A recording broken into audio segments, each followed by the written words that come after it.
राधे राधे, जय श्री कृष्णा। मैं सीमा सिंह बड़ों को चरण स्पर्श, छोटों को प्यार और बराबर वालों को नमस्कार करती हूँ। आज हम एकादशी व्रत में सुनी जाने वाली प्रमुख प्रमुख कहानियां सुनेंगे। आज मैं आपके लिए 11 उपवास में सुनी जाने वाली प्रमुख कहानियां लेकर आई हूँ। आइए सबसे पहले हम पहली कहानी सुनते हैं। एक बार बहुत छोटा सा गांव था। उस गांव में एक गरीब माँ और बेटे रहते थे। बुढ़िया माई हर एकादशी का उपवास पूरे नियम धर्म से रखती थी। तब एक दिन बेटे ने अपनी माँ से पूछा कि माँ, तू हर एकादशी का व्रत क्यों करती है? तो माँ ने अपने बेटे से कहा कि बेटा, 11 का उपवास करने से बहुत पुण्य फल मिलता है। तो बेटा अपनी माँ से बोला कि माँ, क्या फल मिलता है?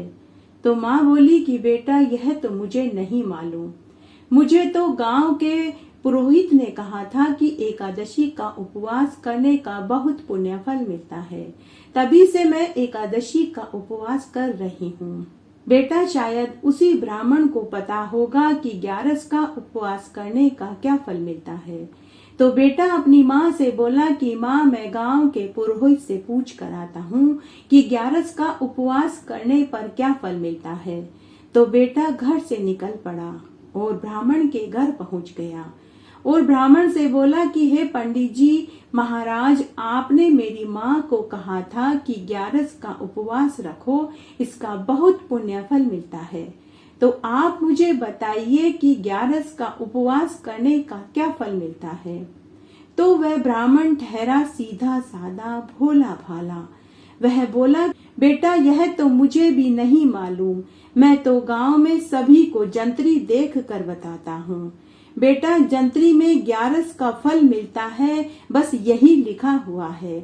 तो बुढ़िया का बेटा बोला कि पंडित जी, यह जंतरी कौन लिखता है? तो ब्राह्मण बोला कि बेटा, जंतरी तो काशी के बड़े बड़े महान पंडित साधु महात्मा बैठ कर लिखते हैं। तो बुढ़िया का बेटा ब्राह्मण से बोला कि पंडित जी महाराज, मैं अब काशी जाकर उन्हीं पंडितों से पूछूंगा कि 11 का क्या फल मिलता है। जब वह बुढ़िया का बेटा जाने लगा तो वह ब्राह्मण बोला कि बेटा, अगर तुम्हें पता चले तो मेरा भी दुख पूछ कर आना। बेटा, मेरी एक बेटी अभी तक कुंवारी है, कोई भी लड़का उसे ब्याहने नहीं आता और मेरे पुत्र की शादी हुए कई बरस हो गए हैं, लेकिन मेरी पुत्र वधू की अब तक गोद नहीं भरी। बेटा, मैंने ऐसा क्या पाप कर दिया जिसकी मुझे यह सजा मिल रही है। तब बुढ़िया का बेटा पंडित जी महाराज से बोला कि पंडित जी, मैं आपके दुख का निवारण भी जरूर पूछ कर आऊंगा। उसके बाद बुढ़िया का बेटा आगे चल दिया। आगे जाने पर उसने लोगों से पूछा कि मुझे काशी जाना है, काशी का रास्ता किधर से है। तो एक बुजुर्ग आदमी बोला कि बेटा, ये दोनों रास्ते ही काशी को जाते हैं, लेकिन एक रास्ते से काशी जाने में 6 महीने लगते हैं, तो दूसरे रास्ते से काशी जाने में 6 साल लगते हैं। तो बुढ़िया का बेटा बुजुर्ग आदमी से बोला कि मैं अब 6 साल लगने वाले रास्ते से ही काशी को जाऊंगा। इस तरह वह वहां से चल पड़ा। चलते चलते उसे एक जंगल मिला। जंगल में उसे एक नाग मिला। वह नाग मृत्यु के लिए छटपटा रहा था। तो बुढ़िया के बेटे को लगा कि शायद नाग को भूख लगी है, यह शायद भूखा है, तो उसने उसके आगे एक मरा हुआ चूहा खाने को डाल दिया। नाग ने चूहा खाया, जिससे उसको कुछ हिम्मत मिली और वह नाग बुढ़िया के बेटे को डसने को हुआ। तो बुढ़िया का बेटा नाग से बोला कि हे नाग देवता, एक तो मैंने आपकी जान बचाई और अब आप मुझे ही डस रहे हो। तो नाग देवता बोले कि अरे मूर्ख, मैं तो मरने जा रहा था। मैं 100 साल का बीमार बूढ़ा सर्प हूँ, तूने मुझे बचाकर अच्छा नहीं किया। तो बुढ़िया का बेटा बोला कि हे नाग देवता, मैं काशी में पंडितों और साधु महात्माओं जी के पास 11 के व्रत के फल को पूछने जा रहा हूँ। जब मैं वापस आ जाऊं तो आप मुझे डस लेना। तो नाग ने कहा कि मैं तुझे एक शर्त पर ही छोड़ सकता हूँ, अगर तू मेरे दुख का निवारण भी पूछ कर आए। तू काशी पंडित से पूछना कि मुझे कब मुक्ति मिलेगी। तो बुढ़िया का बेटा बोला कि हे नाग देवता, मैं जरूर पूछ लूंगा। उसके बाद बुढ़िया का बेटा आगे चल दिया। चलते चलते 3 बरस निकल गए। तब एक जगह बुढ़िया के बेटे को एक साहूकार मिला। वह 3 मंजिल का मकान बनवा रहा था, लेकिन जैसे ही छत डलती कि मकान भर भरा कर गिर जाता।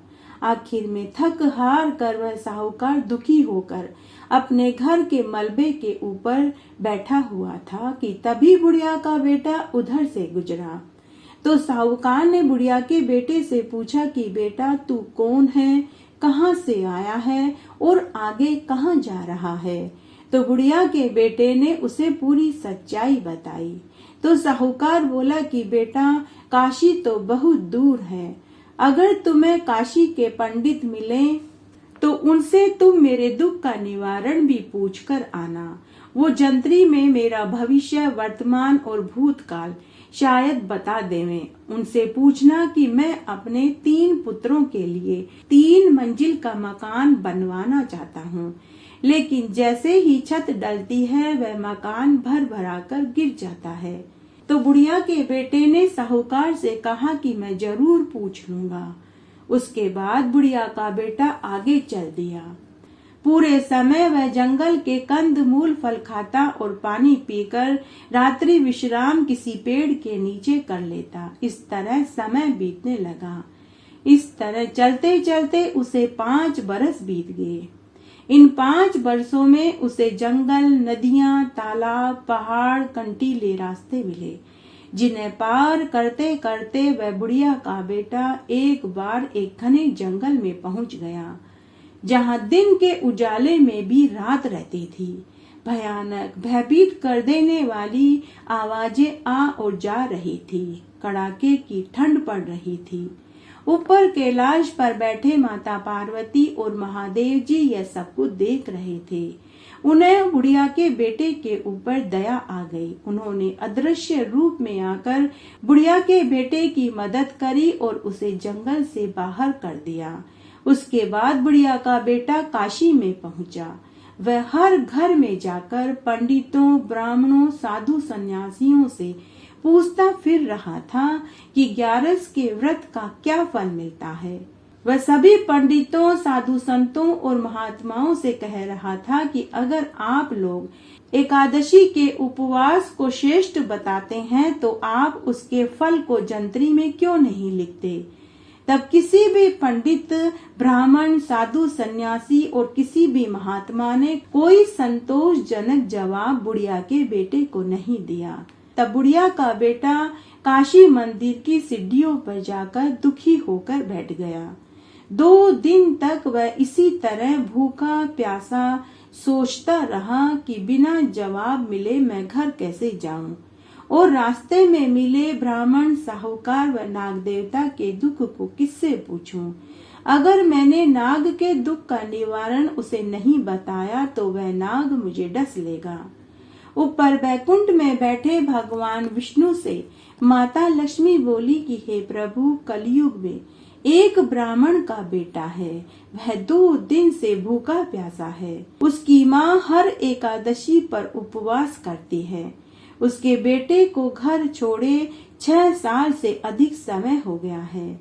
अगर बुढ़िया के बेटे को कुछ हो गया तो वह बुढ़िया भी जीते जी मर जाएगी और फिर कलयुग में कौन हमें मानेगा। अतः आपको उसकी मदद करने को जाना ही चाहिए। तब भगवान विष्णु को माता लक्ष्मी की बात माननी ही पड़ी। तब भगवान विष्णु ने एक ब्राह्मण का रूप धरा और वहीं पहुंच गए जहां बुढ़िया का बेटा बैठा हुआ था। तब ब्राह्मण वेशधारी भगवान विष्णु ने बुढ़िया के बेटे के दुख को पूछा तो उसने फिर से सारी बात बताई। तब भगवान विष्णु जो ब्राह्मण के रूप में थे वो बोले कि पुत्र, जंत्री तो मैं ही लिखता हूँ, तो मुझे ही मालूम है कि एकादशी का उपवास का क्या फल मिलता है।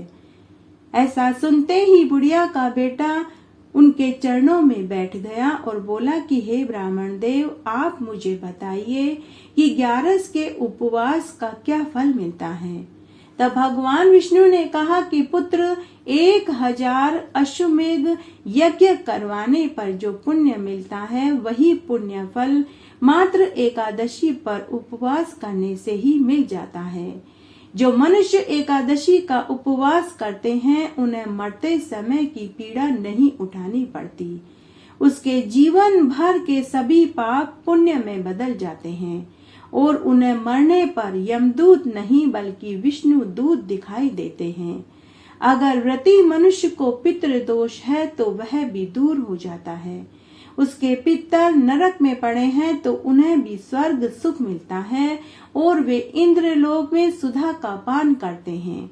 वे मनुष्य इस जीवन में धन, पुत्र, पत्नी का सुख भोग कर मरने के बाद वैकुंठ लोक में आनंद सुख भोगते हैं। तब जब ब्राह्मण रूप में भगवान विष्णु बुढ़िया के बेटे को एकादशी व्रत का महात्म्य सुना रहे थे तो बुढ़िया के बेटे को भगवान विष्णु के 24 रूपों के दर्शन हो रहे थे।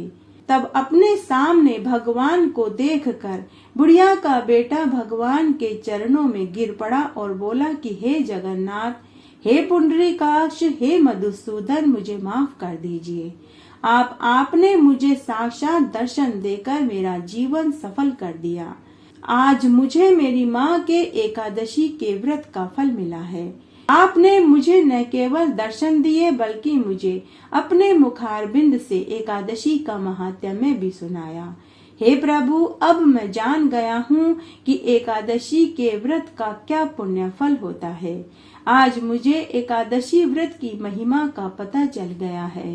हे प्रभु, अब आप मुझे राह में मिले नाग, साहूकार व ब्राह्मण के पुत्र और पुत्री के दुख का निवारण भी बताइए ताकि मैं उनके दुख का कारण उन्हें बता सकूं। तब भगवान विष्णु ने कहा कि हे पुत्र, तू मेरी चरण धूलि नाग पर लगा देना, उसको मुक्ति मिल जाएगी। और उस साहूकार ने अपने भाई के हिस्से को हड़पा है। उसके छोटे भाई के एक कुंवारी बेटी है। वह बिना धन के अपनी पुत्री का विवाह नहीं कर पा रहा। जब उसके छोटे भाई की लड़की उस नव निर्मित 3 मंजिला मकान के नीचे से गुजरती है तो वह दुख से आह भरती है कि अगर मेरा ताऊ मेरे पिता का धन न छीनता तो आज मेरा भी लगन हो जाता, आज मैं भी कुंवारी नहीं रहती। जब भी वह आह भरती है तभी वह 3 मंजिल का मकान भर भरा के गिर जाता है। हे पुत्र, तुम उस साहूकार से कहना कि वह अपने छोटे भाई का आधा धन उसे वापस कर दे और अपने छोटे भाई की लड़की का विवाह एक खूबसूरत धनवान युवक से करवा दे, साथ ही उसे खूब सारा दान दहेज भी दे, तो उसका 3 मंजिल का मकान पूरा बन जाएगा। उसके बाद बुढ़िया के बेटे ने ब्राह्मण की पुत्री जिसका विवाह नहीं हो रहा था और उसके पुत्र वधू को जिसके संतान सुख नहीं मिल रहा था उसके दुख को पूछा। तो भगवान ने कहा कि उस ब्राह्मण ने पूर्व जन्म में तांबा, पीतल और लोहे की चोरी करी, वह उसी का दुख भोग रहा है। अगर वह तांबा, पीतल और लोहे का दान एक सुपात्र व्यक्ति को करे तो उसका दुख दूर हो जाएगा।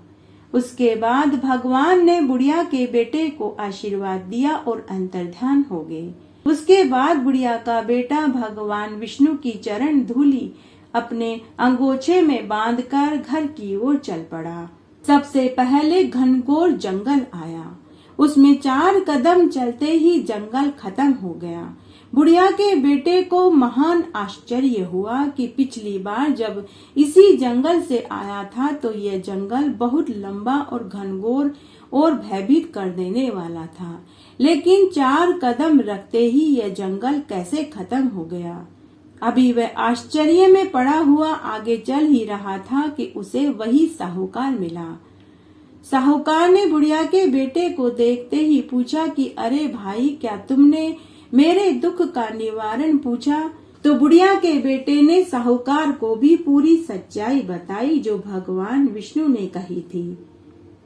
तभी साहूकार ने अपने छोटे भाई को बुलाकर उसका आधा हिस्सा उसे दे दिया और फिर वह बुढ़िया के बेटे से बोला कि हे भाई, इस समय मैं अपनी भतीजी के लिए लड़का कहाँ से ढूंढूंगा?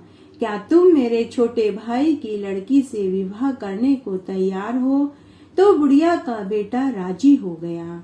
उसके बाद साहूकार ने अपने सभी नाते रिश्तेदारों और गांव वालों को बुलाकर अपनी भतीजी का विवाह धूमधाम से बुढ़िया के बेटे के साथ संपन्न करवा दिया और उसे खूब सारा दान दहेज भी दिया। उसके बाद बुढ़िया का बेटा धन और पत्नी को लेकर आगे चल दिया। आगे जाने पर उसे वही नाग मिला। नाग देवता ने बुढ़िया के बेटे से कहा कि अरे, तुमने मेरे दुख का निवारण पूछा या नहीं? तो बुढ़िया के बेटे ने नाग देवता से भी भगवान वाली पूरी सच्चाई बताई और भगवान की चरण धूली नाग के शरीर पर लगाई। उसी समय नाग को मुक्ति मिल गई और वह दिव्य देह धारण करके अलौकिक आभूषणों से सुसज्जित होकर देव विमान में बैठकर जाने लगा। तो उससे पहले बुढ़िया के बेटे से बोला कि हे पुत्र, मैं तुम्हारा यह उपकार का बदला चुकाना चाहता हूँ।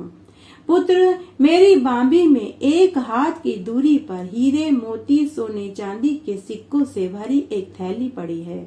तुम उसे ले जाओ और उसका सदुपयोग करना। उसका प्रयोग शराब, जुआ और घृणित कर्म में मत लगाना।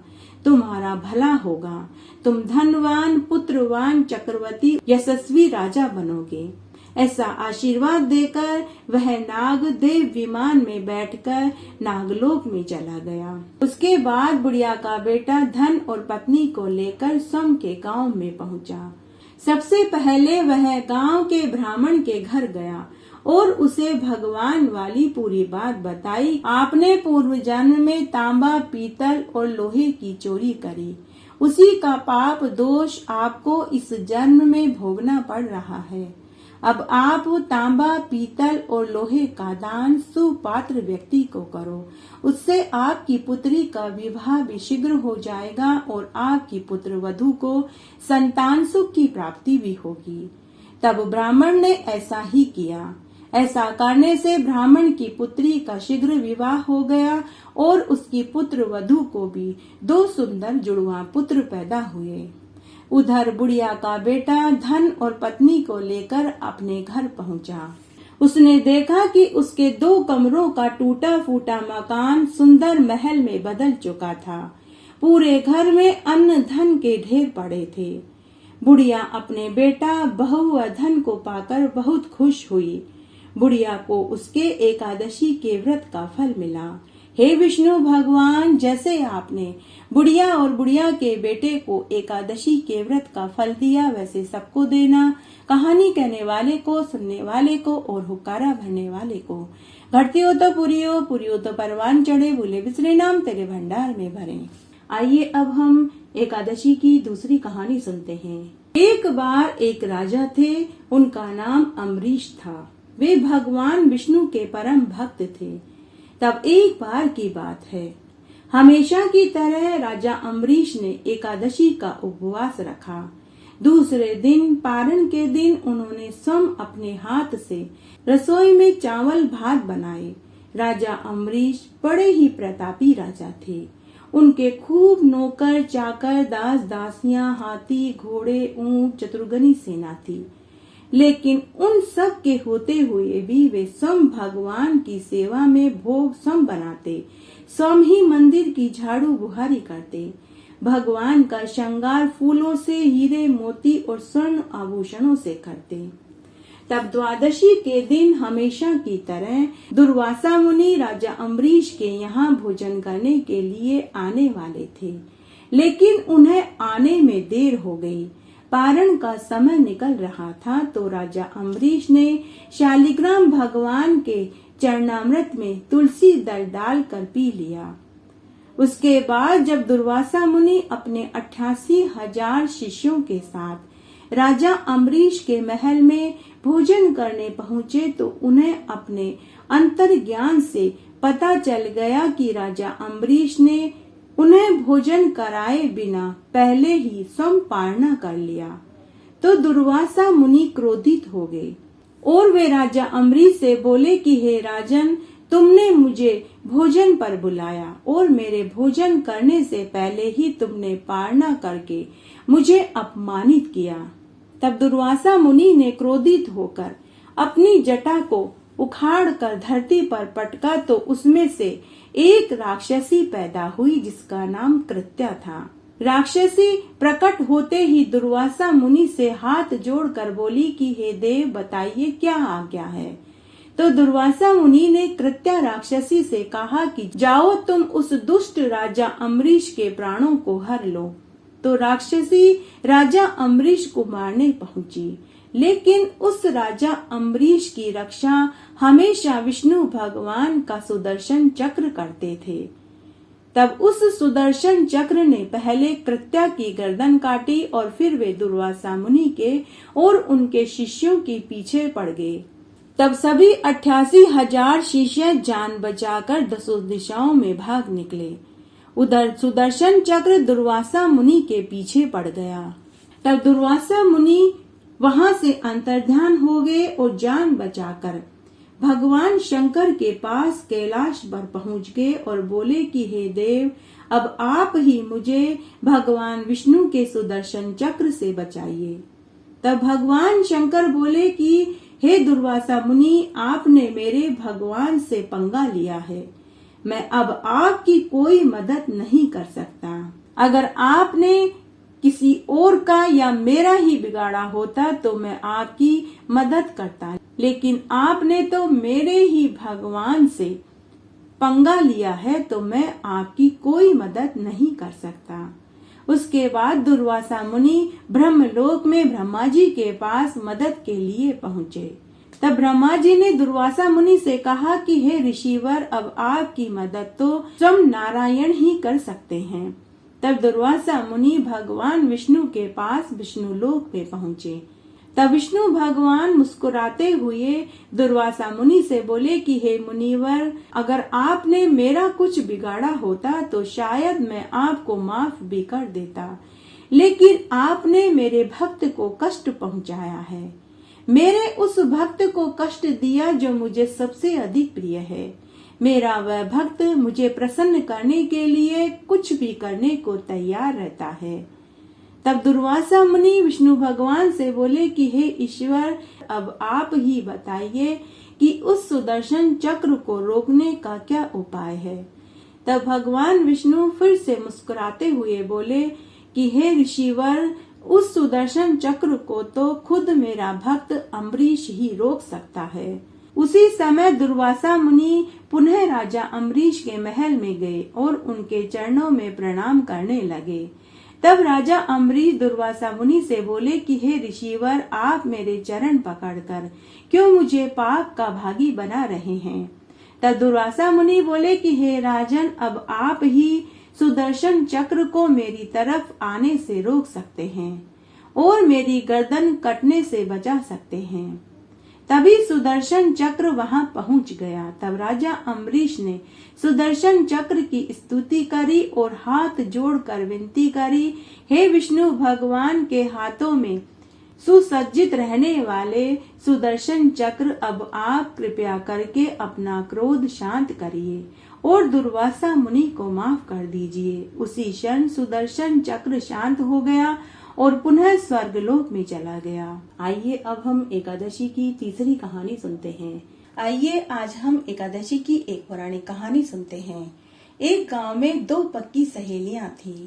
दोनों का बचपन साथ साथ ही खेलते पढ़ते बीता। देखते ही देखते दोनों युवा अवस्था को प्राप्त हो गई। दोनों विवाह लायक हो गई तो इसे संयोग ही कहें कि दोनों सहेलियों का विवाह एक ही दिन एक ही गांव में हो गया। तब एक सहेली की किस्मत में अमीर घर मिला तो एक सहेली की किस्मत में गरीब घर मिला। दोनों सहेलियां ससुराल आने के बाद भी आपस में मिलती जुलती रही। गरीब लड़की बड़ी ही धार्मिक प्रवृत्ति की थी। उसने अपनी सास के कहने में आकर सभी तरह के व्रत उपवास करने लगी। सभी एकादशियों का वह व्रत करने लगी। पहली रोटी गाय को और आखिरी रोटी कुत्ते को देती। चिड़ी कबूतरों को दाना पानी देती। सुबह शाम पूजा पाठ धर्म कर्म करती रहती थी। जब भी उसकी अमीर सहेली अपनी गरीब सहेली से मिलने आती तो वह देखती कि गरीब सहेली कुछ न कुछ धर्म कर्म का काम करती रहती थी।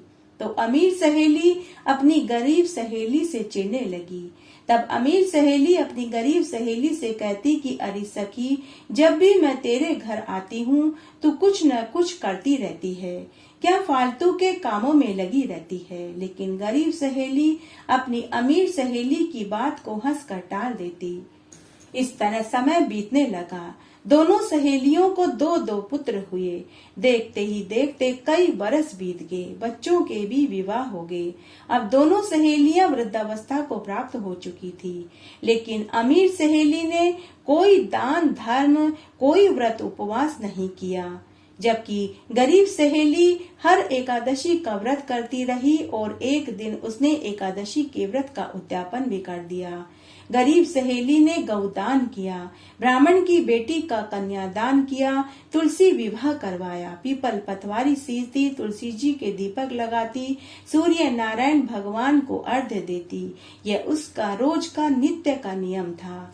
रोज गरीब सहेली ब्रह्म मुहूर्त में उठती, नहा धोकर ठाकुर जी की पूजा पाठ करती। इस तरह समय बीतने लगा।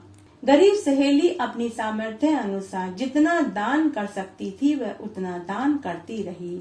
इस तरह अनेक वर्ष बीत गए। फिर एक दिन इसे संयोग ही कहें कि दोनों सहेलियों की मृत्यु एक ही दिन हो गई। गरीब सहेली को लेने के लिए देव विमान आया।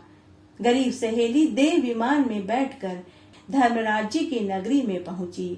तब धर्मराज जी ने उसे एक आलीशान महल नुमा कमरे में एक सिंहासन पर बैठाया, जहां उसकी सेवा में अनेक नौकर चाकर लगे थे। कोई पंखा झल रहा था तो कोई जल की झारी लेकर खड़ा था। कई अप्सराएं नृत्य गान कर रही थी और उसका मन बहला रही थी। कोई तरह तरह के पकवान का थाल लेकर खड़ी थी, जबकि अमीर सहेली को यमदूत मुकद्दरों से मारते हुए ले जा रहे थे।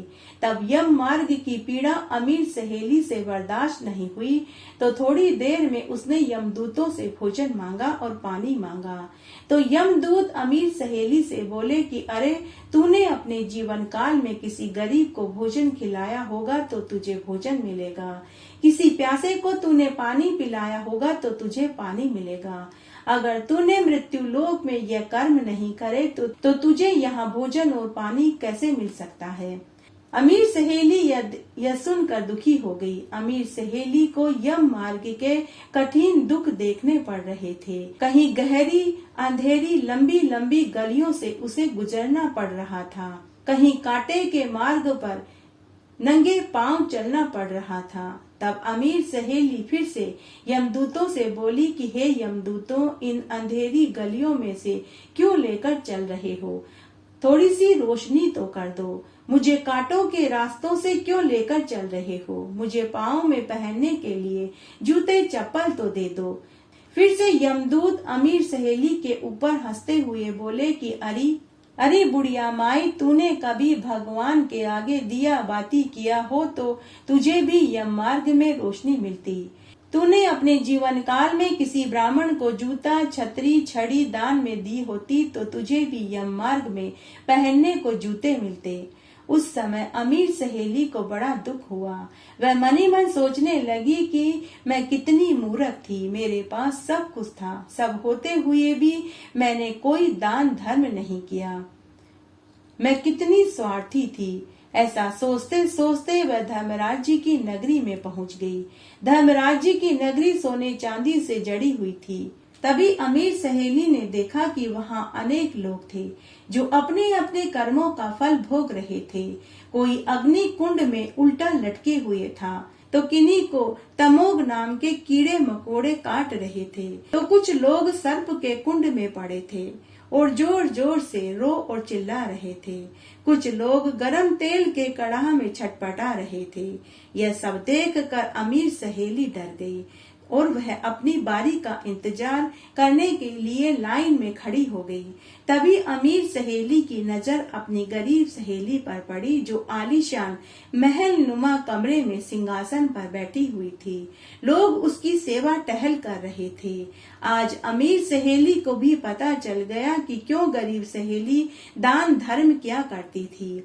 अमीर सहेली यह देखकर पछताने लगी कि उसके पास तो दान धर्म करने को बहुत सा धन था, लेकिन वह निस्वार्थी माया बुद्धि कि मैंने अपने हाथ से 1 टका भी दान नहीं दिया। तभी चित्रगुप्त जी ने अमीर सहेली का लेखा जोखा पढ़कर धर्मराज जी को सुनाया कि हे धर्मराज जी, इसने अपने जीवन काल में कोई धर्म कर्म व्रत उपवास नहीं किया। इसकी सहेली जो दान धर्म करती थी, यह उसके ऊपर भी हंसती थी। तब धर्मराज जी ने कहा कि इसे नरक में डाल दो। तब डरते डरते और सहमे सहमे स्वर में अमीर सहेली धर्मराज जी से बोली कि हे धर्मराज जी, कृपा करके आप मुझे यह बताइए कि मुझे स्वर्ग में जाने के लिए क्या करना होगा। तब धर्मराज जी ने कहा कि तूने अपने जीवन काल में 1 एकादशी का उपवास भी नहीं किया। अगर तूने 1 एकादशी का उपवास भी किया होता तो आज तुझे भी स्वर्ग का सुख मिलता। तब अमीर सहेली ने डरते डरते धर्मराज जी से 1 महीने का समय मांगा और कहा कि हे धर्मराज जी, आप मुझे 1 महीने के लिए धरती पर छोड़ दीजिए। धरती पर जाकर मैं 2 एकादशी का उपवास करना चाहती हूँ।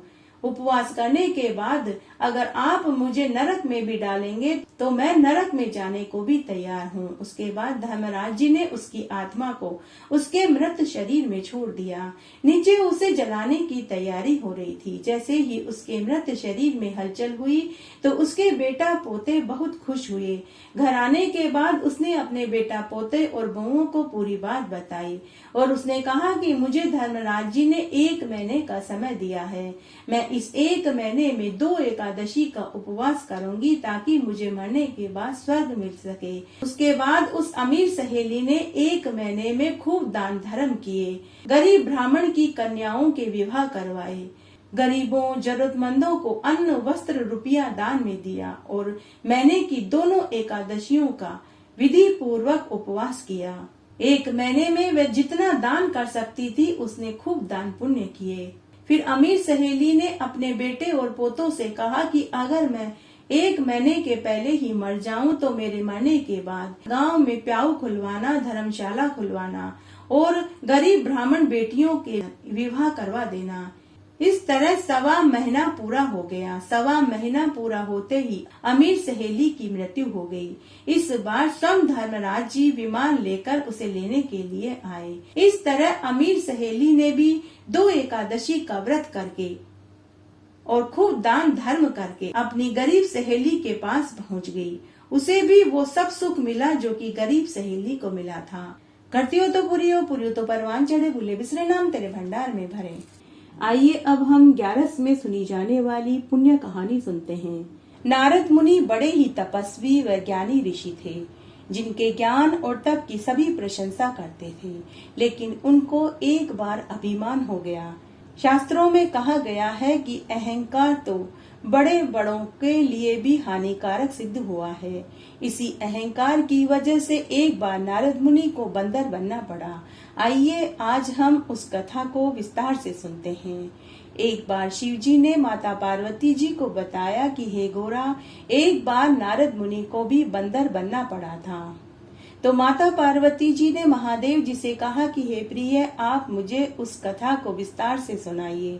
तब महादेव जी माता पार्वती जी से बोले कि हे देवी, चाहे कोई कितना ही बड़ा ज्ञानी क्यों न हो, लेकिन हरि जो चाहते हैं वही होता है।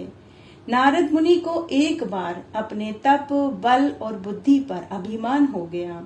तब भगवान विष्णु ने उन्हें सबक सिखाया। वह कथा इस प्रकार है। एक बार नारद मुनि तपस्या कर रहे थे। उनकी तपस्या को भंग करने के लिए कामदेव को भेजा गया, लेकिन नारद मुनि की तपस्या को कामदेव भंग नहीं कर पाए। तो कामदेव नारद मुनि से अपनी गलती की माफी मांगने लगे। तब नारद मुनि को महसूस हुआ कि उन्होंने कामदेव को हरा दिया। अपनी सफलता का वे गुणगान मुझसे आकर करने लगे। तब मैंने नारद मुनि को समझाया कि हे देव ऋषि, तुम यह बात श्री हरि को मत बताना। लेकिन नारद मुनि बोले कि अरे, मैंने तो कामदेव को हराया है, फिर मैं क्यों छुपाऊं, मैं तो सबको बताऊंगा। तब नारद मुनि विष्णु भगवान के पास गए और बड़े ही घमंड भरे लहजे में अपनी सफलता का गुणगान करने लगी। विष्णु भगवान को यह बात अच्छी नहीं लगी। तब विष्णु भगवान ने नारद मुनि को सबक सिखाने की सोची। तब उन्होंने एक माया रची, जिसमें नारद मुनि के रास्ते में एक बहुत सुंदर माया नगरी स्थापित कर दी। उस नगरी में शील निधि नाम का एक राजा रहता था। उसकी लड़की विश्व मोहिनी बड़ी ही सुंदर थी। राजा अपनी पुत्री का स्वयंवर करना चाहते थे। उस समय नारद मुनि वहां राजा के पास पहुंचे। राजा ने नारद मुनि को प्रणाम किया और ऊंचे आसन पर बैठाया और अपनी पुत्री की हस्त रेखा देखने के लिए कहा। लेकिन नारद मुनि विश्व मोहिनी को देखते ही वैराग्य को भूल गए और उनके मन में उस विश्व मोहिनी से शादी करने का विचार आया। कन्या की हस्तरेखा में लिखा हुआ था कि जो भी पुरुष उससे शादी करेगा वह अमर अजर हो जाएगा, अपार धन दौलत का मालिक बनेगा, कोई भी उसे जीत नहीं पाएगा। यह हस्तरेखा वाली बात नारद मुनि ने राजा को नहीं बताई, बल्कि उन्होंने एक मनगढ़ंत कहानी सुना दी। यह सारी लीला विष्णु भगवान रच रहे थे। इस बात का पता नारद मुनि को नहीं चला। उसके बाद नारद मुनि विष्णु भगवान के पास आए और बोले कि हे ईश्वर, मैं उस विश्व मोहिनी से शादी करना चाहता हूँ। आप अपना सुंदर रूप मुझे दे दीजिए। तब विष्णु भगवान ने कहा कि हम वही करेंगे जिसमें सबकी भलाई हो। तब विष्णु भगवान ने उनका चेहरा बंदर का बना दिया।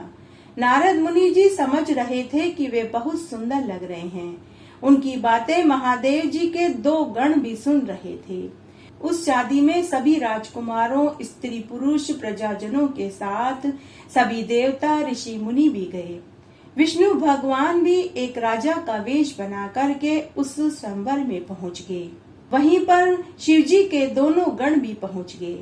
तब स्वयंवर में विश्व मोहिनी आई, लेकिन उसने कुरूप बंदर की तरफ देखा भी नहीं।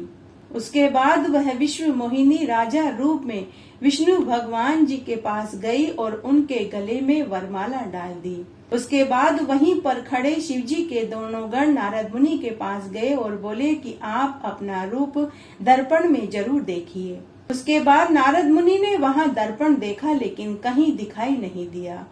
तब राजा के महल में एक सरोवर था। नारद मुनि उस सरोवर के जल में जाकर स्वयं का मुंह देखने लगे तो वे आश्चर्य में पड़ गए। उस समय वे एक बदसूरत बंदर की शक्ल में थे। शिव जी के दोनों गण नारद मुनि को देखकर हंस रहे थे। तब नारद मुनि ने शिव जी के दोनों गणों को शाप दिया कि तुम दोनों इसी समय राक्षस की योनि को प्राप्त हो जाओ। उसके बाद नारद मुनि ने अपनी मनोबल से पता लगा लिया कि यह सब कुछ कराधरा विष्णु भगवान का है। तो उन्होंने विष्णु भगवान को शाप दिया कि आप धरती पर मनुष्य की योनि में जन्म लेंगे और आपको अपनी ही सुंदर स्त्री से दूर रहना पड़ेगा और आपको उस समय बंदरों से मदद मांगनी पड़ेगी। थोड़ी देर बाद नारद मुनि की बुद्धि ठीक हो गई। तब उन्हें ज्ञात हुआ कि उन्होंने शिव जी के दोनों गणों और विष्णु भगवान को क्रोध में आकर शाप दे दिया। तो वे उनसे माफी मांगने लगे। नारद मुनि का दिया गया शाप वापस तो नहीं हो सकता था, इसलिए विष्णु भगवान राम जी के रूप में मनुष्य योनि को प्राप्त हुए और शिव जी के जो दोनों गण थे वे रावण और कुंभकर्ण बने। आइए अब हम 11 व्रत कथा सुनते हैं। एक जंगल में अनेक पशु पक्षी रहते थे। उसी जंगल में एक कौवा, एक कुत्ता और एक गाय भी थी। उनमें तीनों में गहरी मित्रता थी। तीनों स्वभाव से अलग अलग थे, लेकिन तीनों ही एक दूसरे की मदद किया करते थे। तब एक बार की बात है, वो तीनों एक सरोवर पर जल पी रहे थे। तभी वहां एक जंगली शेर आ गया। शेर को देखते ही कौवा उड़ गया, कुत्ता भाग गया, लेकिन गाय ज्यादा दूर तक भाग नहीं पाई। तो वह शेर का शिकार बन गई और मृत्यु को प्राप्त हो गई। शेर गाय का मांस खाकर चला गया। उसके जाने के बाद गाय के बचे हुए अवशेष जब रह गए तो उन्हें वही कुत्ता और वही कौवा नोच नोच कर खाने लगे। ऊपर परलोक में बैठी गाय यह सब कुछ देख रही थी और मन ही मन सोच रही थी कि क्या ये वही मेरे परम मित्र हैं जो हमेशा मेरा साथ देने की बात करते थे। तभी वहां पर धर्मराज जी पहुंच गए। उन्होंने गाय माता के मन की बात को पहचान लिया। उन्होंने गाय माता से कहा कि हे गाय माता, आपके मन में क्या चल रहा है। तब गाय माता ने धर्मराज जी को पूरी बात बताई कि हे यमराज जी, यह कौवा और यह कुत्ता मेरे परम मित्र थे, लेकिन आज वो मेरे मरने पर मेरे ही मांस को नोच नोच कर खा रहे हैं। तब धर्मराज जी ने गाय माता से कहा कि हे गाय माता, यही प्रकृति का नियम है। छोटे जीवों को बड़े जीव खाते ही हैं, इसलिए मित्रता हमेशा समान स्वभाव वालों से करनी चाहिए। लेकिन हे गाय माता, कौवे और कुत्ते का भी कोई दोष नहीं है, क्योंकि तुमने अपने पूर्व जन्म में जो कर्म किए थे तुम उसी का फल भोग रही हो। तब गाय धर्मराज जी से बोली कि हे धर्मराज जी, मुझे मेरे पूर्व जन्म का स्मरण नहीं, कृपया करके आप मेरे पूर्व जन्म के बारे में बताइए। तब धर्मराज जी ने गाय माता से कहा कि हे गाय माता, पूर्व जन्म में तुम उल्लू की योनि में थी और वह शेर जिसने तुमको मारा वह पूर्व जन्म में एक गिलहरी थी और वह कुत्ता और कौवा पूर्व जन्म में उस गिलहरी के बच्चे थे।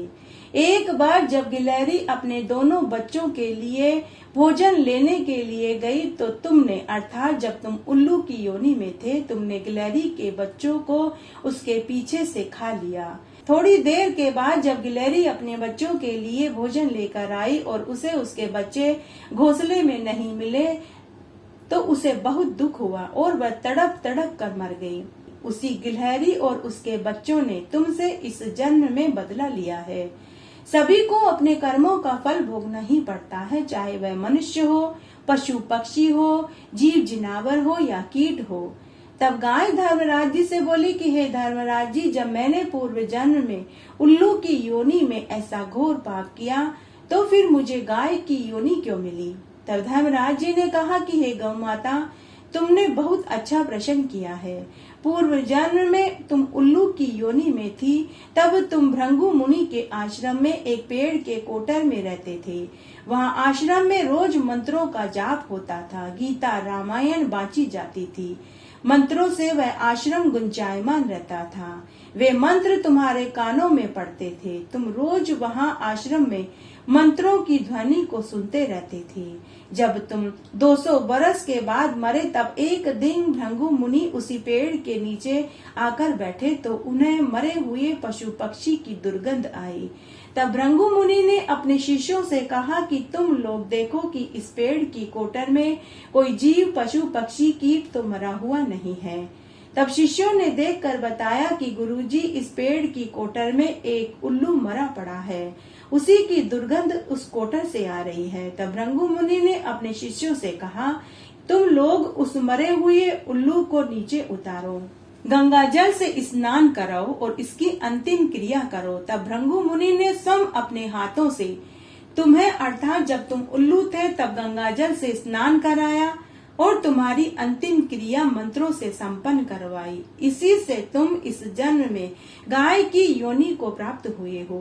पूरी सच्चाई जानने के बाद गाय माता धर्मराज जी से बोली कि हे धर्मराज जी, अगर आप मुझे पशु योनि में डाल रहे हो तो मुझे पुनः गाय बनाकर उसी आश्रम में पहुंचा दीजिए। मैं अब यही चाहती हूँ। तब धर्मराज जी ने उस गाय को पुनः गाय बनाकर भृंगु मुनि के आश्रम में पहुंचा दिया। उस दिन भृंगु मुनि के आश्रम में एक गाय ने बच्चे को पैदा किया। खुद भृंगु मुनि ने गाय का बच्चा पैदा करवाने में मदद करी। यह गाय वही थी जिसे धर्मराज जी ने पहुंचाया था। यही है कर्मों का खेल। हम सब अपने अपने कर्मों से बंधे हुए हैं। जो पेड़ हमने कल लगाया था, आज हम उसी का फल खा रहे हैं। अर्थात जो हमने पूर्व जन्म में कर्म किया, उसी का फल इस जन्म में भोगते हैं। हमें पूर्व जन्म का तो ज्ञान नहीं, लेकिन इस जन्म में जो हम करते हैं उसका ज्ञान सबको है। इसलिए हमें अच्छे कर्म करने चाहिए ताकि हमारा आगे का जन्म सुधर सके। घटती हो तो पूरी हो, पूरी हो तो परवान चढ़े, भूले बिसरे नाम तेरे भंडार में भरे। इस तरह आज हमने एकादशी पर सुनी जाने वाली प्रमुख प्रमुख कहानियां सुनी। आशा करती हूँ आपको इन सभी कहानियों को सुनने का पुण्य फल जरूर प्राप्त होगा। मेरे साथ बने रहने के लिए आपका धन्यवाद। आगे आने वाली कथा कहानियों के लिए भी आप इसी तरह मेरे साथ बने रहें। धन्यवाद।